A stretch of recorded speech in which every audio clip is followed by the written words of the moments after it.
So, is there a subsea entrance to RAF Machrihanish? We have an answer, and the mystery deepens. All thanks to you. This is really working. Social media filmmaking at its best. The response has been amazing. I've heard from Campbelltown locals, people who worked at the base, people from submarines, people who worked at the National Coal Board, and even the Admiralty themselves. And that's a brilliant way at solving mysteries, because you're all experts. So today, let's go through the amazing response that I've got to solve the mystery about undersea Machrihanish.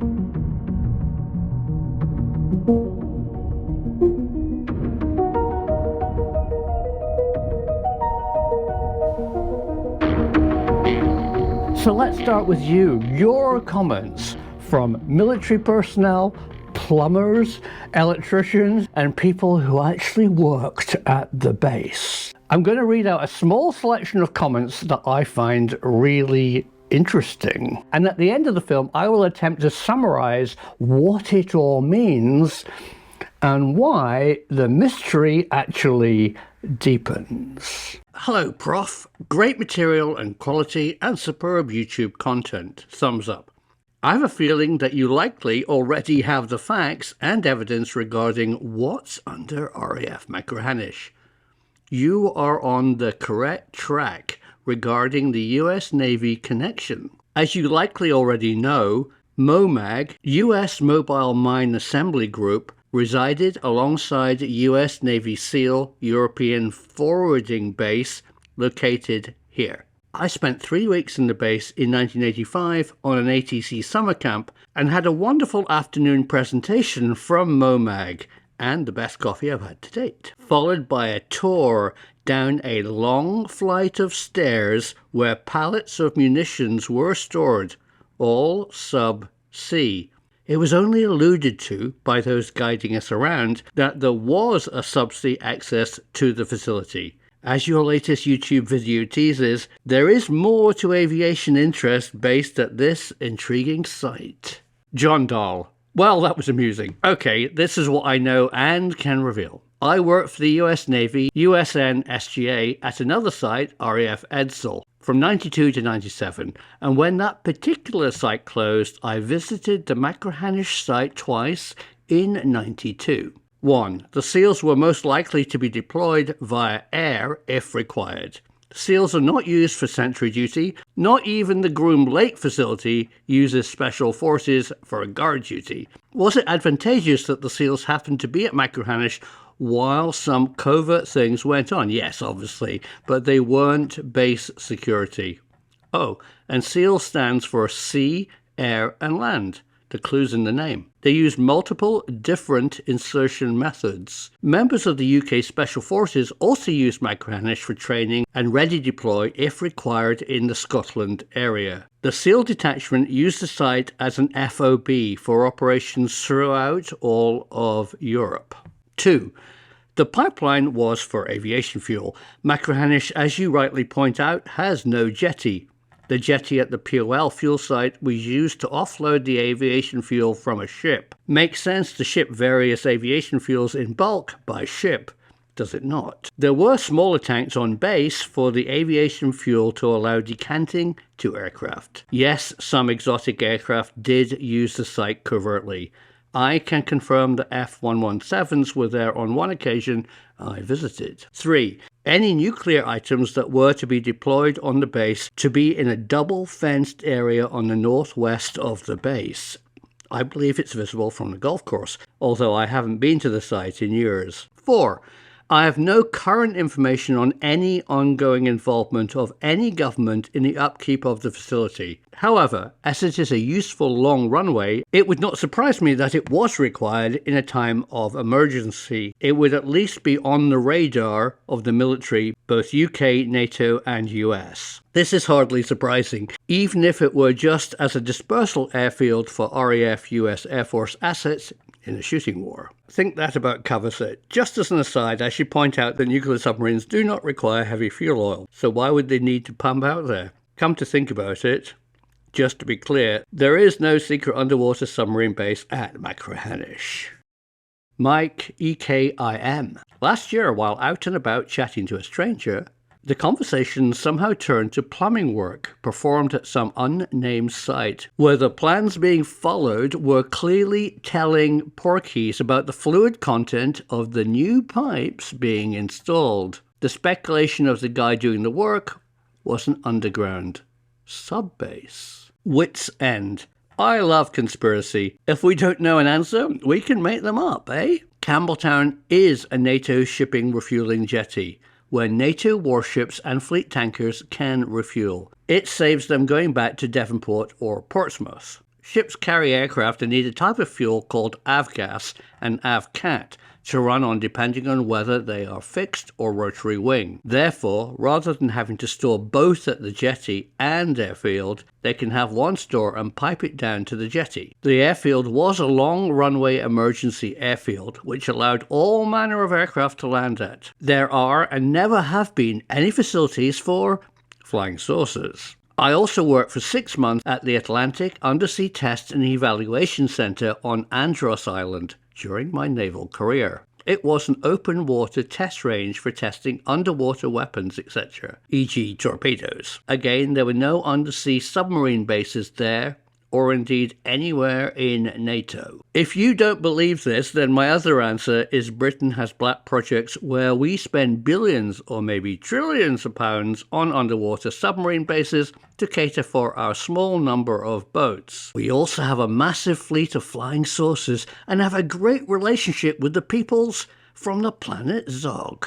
Darkness Destroyer. I worked on RAF Machrihanish and the POL depot for 10 years from 83 to 93 doing electrical maintenance for the MOD and had access to every single building and facility in those areas, including the SEAL compound, nuclear storage site, underground tunnels to the bulk storage sites at POL, the war room and all aircraft hangars. The only underground facilities at Machrihanish were the war room and the sewage plant. The Gaydon hangar is now full of bulk fish tanks for fish farming. The pipeline was for transferring aviation fuel from the POL to storage tanks at Machrihanish. The property that was RAF Machrihanish was bought for £1 from the UK government by Machrihanish Airbase Community Council, MACC. It is not leased. The runway and airport is operated and maintained by Highlands and Islands Airport Limited, HIAL, and is leased from MAC. Submarines regularly refueling Campbelltown Lock from the POL depot. The SEALs practiced surf manoeuvres in Campbelltown Lock in RIBs and did low-altitude parachute jumps on the airfield. The coal mine was closed in 1967 due to loss of markets and increasing flooding problems. I can assure you that there is no underground submarine base at Machrihanish. Any questions are welcome. Ray Ponting. Bit of a stretch. I served on Polaris in 70s. Food came from Faslane and weapons Coalport. Yanks has a service ship and a floating dock in Holyloch. Boats need around 2 crews of about up to 149 per crew. Handovers can take up to 4 weeks and sometimes less. Off crews have shore bases to live with all the other crews and other boats, at around 3 boats.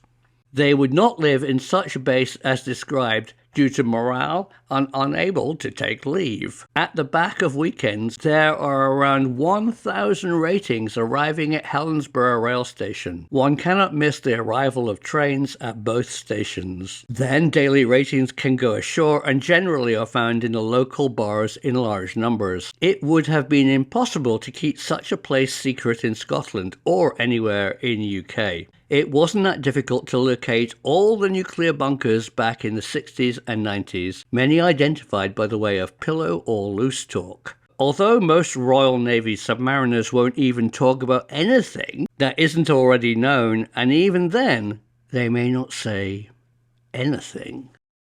Benjamin Smith. I don't think so.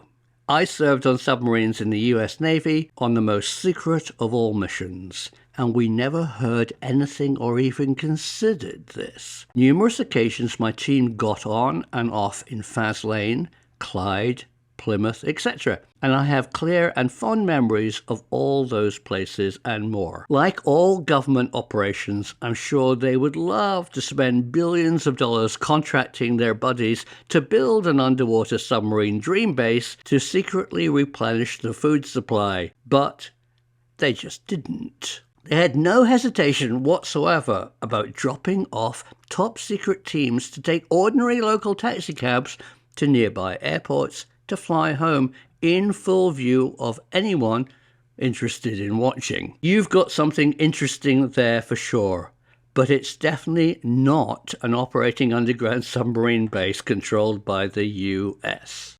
Rick Dale explains why the Russian Navy hangs out around that area constantly. If you know anything about world geology, you realize there are vast caves and caverns both underground as well as underwater. It is not hard to believe that there are undersea bases or undersea traverses into inland caverns. If we know that those German people beginning with N were able to build vast covert bases and the Russians have built such enormous pens, it's easy to believe that NATO West could easily afford and engineer such elaborate facilities. The presence of Navy SEALs suggests highest priority security and response mechanisms. Just like around the Area 51 and surrounding ranges, there are many concrete plants, construction yards adjacent to their facility outposts dotted about the off-limit zone of the Nellis and DOE ranges. The US and UK, as well as Russians, have been building ridiculously guarded black facilities for many years. This appears to be another that can accept the most sensitive and black of many projects the UK, US and NATO support. Thank you for another highly informative and personal account of this very real and interesting subject.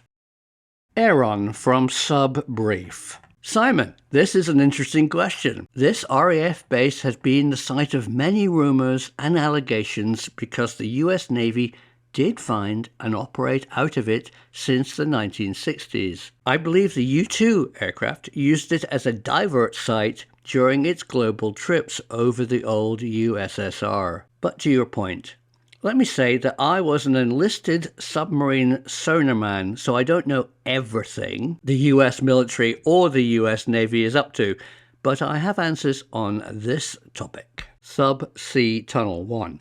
To the best of my knowledge, no subsea tunnel was constructed at RAF Machrihanish. You can see from the beach photos I've taken from Google Earth that any construction would be difficult to conceal. The tunnel would have to be at least 2 kilometers long, not unheard of, but a major multi-year undertaking at enormous cost, also not unheard of, but less likely. 2. If a tunnel was funded by the Americans, we would have records of it and most likely to be public or accessible through the Freedom of Information Act. 3. What value would having a subsea connection with the airbase have on operations? It would have a low observable method of personnel and limited equipment transfer, but the US Navy have been doing that at sea and air since World War II. We don't need a tunnel for manned submersibles and personnel movement. I am confident there is no subsea tunnel associated with this RAF location. Subsea docking. 1. Subsea docking with submarines dates all the way back to the Ivy Bell missions in the 1970s and 80s. Back then it was just a diving lockout chamber. Today we do it with large and small unmanned underwater vehicles. 2.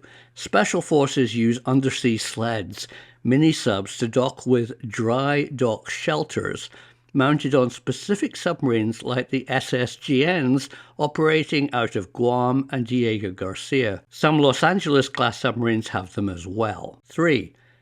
A new ability that has matured nicely over the last decade is the ability to autonomously dock unmanned vehicles to seabed-stationed docks. These docks are often powered by shore facilities with undersea power and data cables. The docks are simply a metal framework structure holding a docking mount that locks the UUV down during charging and data transfer. Russia claims to have the ability to power these docking stations with local autonomous nuclear reactors. There is some evidence of this Russian project exists, but can't confirm its success. Summary. Yes, subsea docking stations exist for both manned and unmanned vehicles. Undersea docks work by having a power source, usually shore-based. They are used to charge the energy cells on underwater vehicles.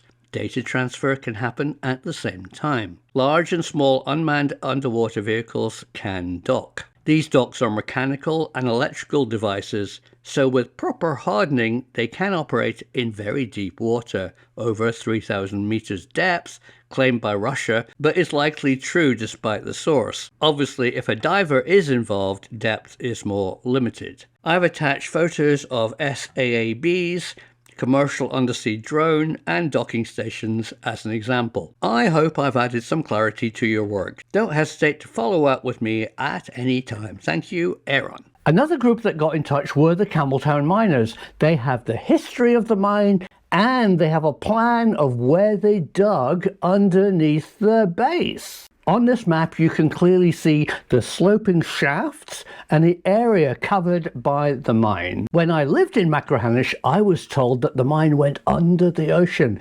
In fact, it hardly does, for a very interesting reason. When the mine first opened, they had to get permission from the landowner to dig underneath the field. The sea surrounding Great Britain isn't privately owned, so you'd have to get Crown or government permission to actually dig under the seabed. That did happen when the National Coal Board, the NCB, nationalised the mine and they extended it under the ocean. Looking at the mine's history and these documents, I think it reveals something very interesting. The main coal seam at Machrihanish was between 7 to 10 foot thick. That meant the stoops that they dug and the caverns to extract the coal had to be at least 12 to 15 foot high. An ideal underground base. And almost all the mine is directly beneath the hangars and the runway at RAF Machrihanish. And here are the faces of the local workers from the mine. And I learned 2 new interesting facts. The mine at Machrihanish had Britain's longest conveyor belt and no spoil heap. Only coal was extracted. There are no big tailing piles. The coal taken out was sold directly, mainly as an industrial fuel to Northern Ireland. And here are the Admiralty charts for Machrihanish Bay. You can clearly see you need to go out over a mile to get into 40 or 50 foot deep water. A tunnel that could dock with a submarine would probably have to be over 2 miles long to get into 100 plus feet water. So what do I think now? What does it all add up to? Well, I don't think they have or they needed an underground aircraft hangar. The pipeline from the POL depot in Campbelltown Lock was a good way of receiving fuel by tanker and then piping it to storage tanks for refueling aircraft at the airfield. The SEAL team didn't need a submarine tunnel. They could do parachute drops, they could use rubber dinghies, they could use lots of methods to do their commando raids. But hiding in your comments that I read today are 2 big clues to a new mystery. My desire to really understand the facilities at RAF Machrihanish are a hobby. My current day job is working with a group of researchers and veterans from the Rendlesham Forest Incident. And in that research, we've come across a connection between Bentwaters Air Force Base and Machrihanish. Who spotted the clues in this film today? 2 people who worked at Machrihanish and left a comment that I read today mentioned that it was NATO's European forwarding base. All that I can say right now is that something that was retrieved during or after the Rendlesham Forest Incident was sent to Machrihanish. So thank you from all your various backgrounds for adding your expert information to solving the mystery. So because of you, the truth is out there. There are lots more mysteries out there that we can solve together. In 2023, my pledge to you is together we can solve some of those mysteries. Get in touch, stay tuned to this channel, because together we can change history.